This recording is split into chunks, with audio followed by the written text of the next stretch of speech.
A short scene from A Christmas Carol, a play. The scene is in Scrooge's office just before the arrival of Scrooge's nephew, Fred. Gentleman 2. The draughty door on Scrooge's counting house was opened that he may keep his eye upon his clerk Bob, who was occupied copying Scrooge's letters. The bitter draught blows right through Bob, and his master has a very small fire. Poor Bob Cratchit's fire is so small it looks like one coal. If he should poke at it, the fire would go right out. "Don't even think of putting another coal on that fire, Mr. Cratchit, unless you want to lose your position." "No, sir.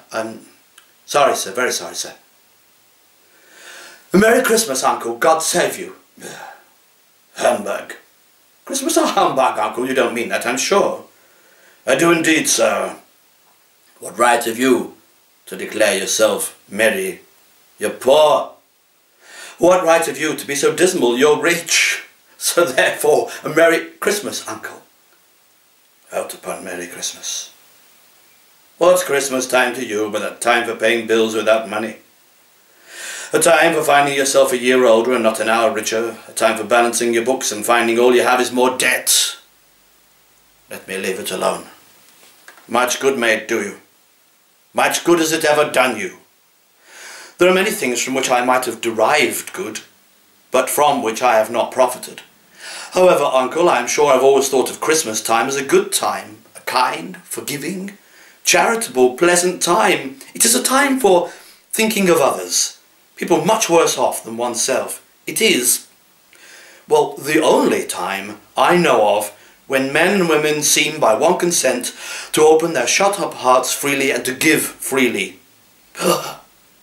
And therefore, Uncle, though it has never put a scrap of gold or silver in my pocket, I believe it has done me good and will do me good. And I say God bless it. Now, Uncle, on that note, please come and dine with us tomorrow." "Hear, hear! Did you say something, Cratchit?" "No, sir." "Let me hear another sound from you, and you'll keep your Christmas by losing your situation. Now, you're a very powerful speaker, nephew. It's a wonder you don't go into Parliament." "Good afternoon, nephew. Mr. Cratchit, the door, please." "Don't be angry, Uncle. Come and dine with us tomorrow." "I'd rather dine in Bedlam." "But why? Why won't you?" "Why did you get married? And to someone as hard up as yourself?" "Because I fell in love." "Because you fell in love. That, sir, is even more preposterous than your notion of a Merry Christmas. Good afternoon." "I'm sorry with all my heart to find you so resolute. A Merry Christmas, Uncle." "Merry Christmas again. If I could work my will, every idiot who goes around with Merry Christmas on his lips would be boiled with his own pudding and buried with a stake of holly through his heart. I'll keep my Christmas humour to the last. Merry Christmas, Uncle, and a Happy New Year." "Enough, enough, I say. Good afternoon to you, sir." "Merry Christmas to you too, Bob." Thank you very kindly, sir, and the same to you, sir. And of course to Mrs. Cratchit and all the children. How's your boy Tim?" "Oh, much improving, sir, thank you." "Well, this is good news indeed. A fond and fine festive season to you all." Exit Fred. Enter two other men, jolly looking yet businesslike. They smile at Scrooge and bow. "Good afternoon, gentlemen." "Good afternoon, sir. A very chilly afternoon, I'm sure you'd agree."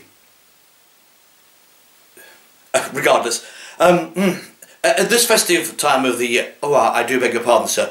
Do we have the honour of addressing Mr. Scrooge or Mr. Marley? Mr. Scrooge, sir, as Mr. Marley has been dead these 7 years ago tonight." "May we offer our sympathies for your great loss?" "You're not some long-lost relatives, are you?" "No, but we thought you may be thinking of him at this time." And your business this evening is...